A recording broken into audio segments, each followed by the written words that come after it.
Welcome everyone, you are listening to EJ Stories.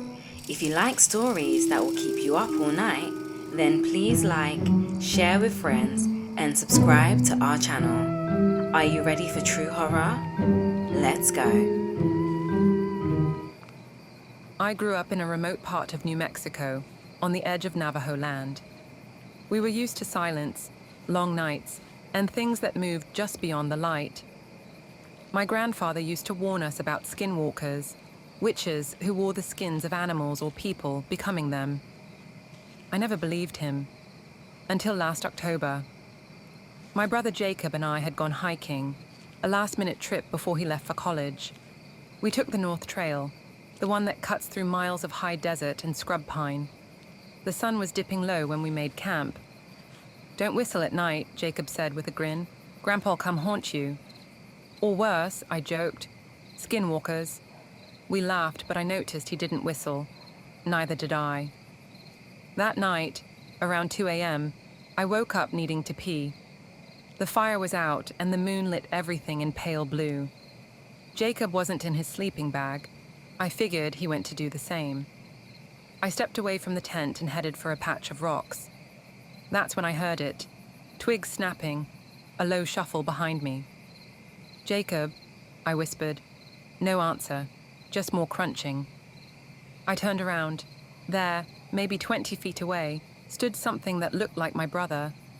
But it wasn't right. His head tilted too far to the side. His limbs hung wrong, like his joints were on backward. And his eyes, they caught the moonlight like an animal's, glowing faintly yellow. "Jacob," I tried again. It grinned. Too many teeth. Then it dropped to all fours and bolted into the trees. I ran back to the tent, heart hammering in my chest. I zipped myself in and waited, clutching a pocket knife with shaking hands. 10 minutes later, Jacob returned. He looked normal, hair messy, yawning. "You okay?" he asked, crawling into his sleeping bag. "Where did you go?" "Bathroom." "You weren't gone long."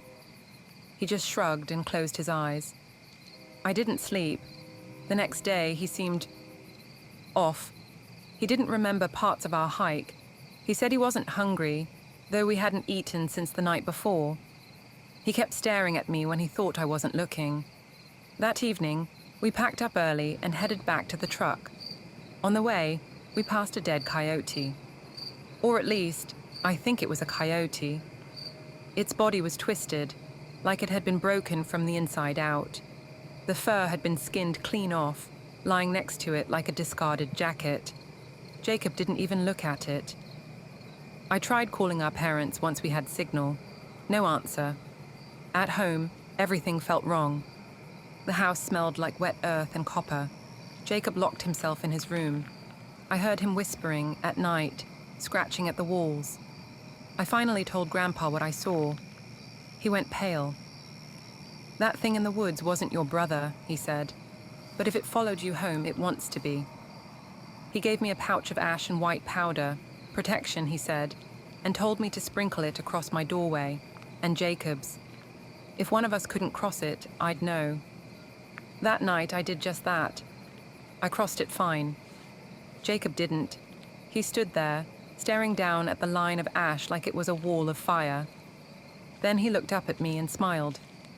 "You shouldn't have done that." He walked backward down the hall into the dark. I haven't seen him since. The real Jacob's body was found 3 days later, 20 miles from where we camped. Torn open, face missing.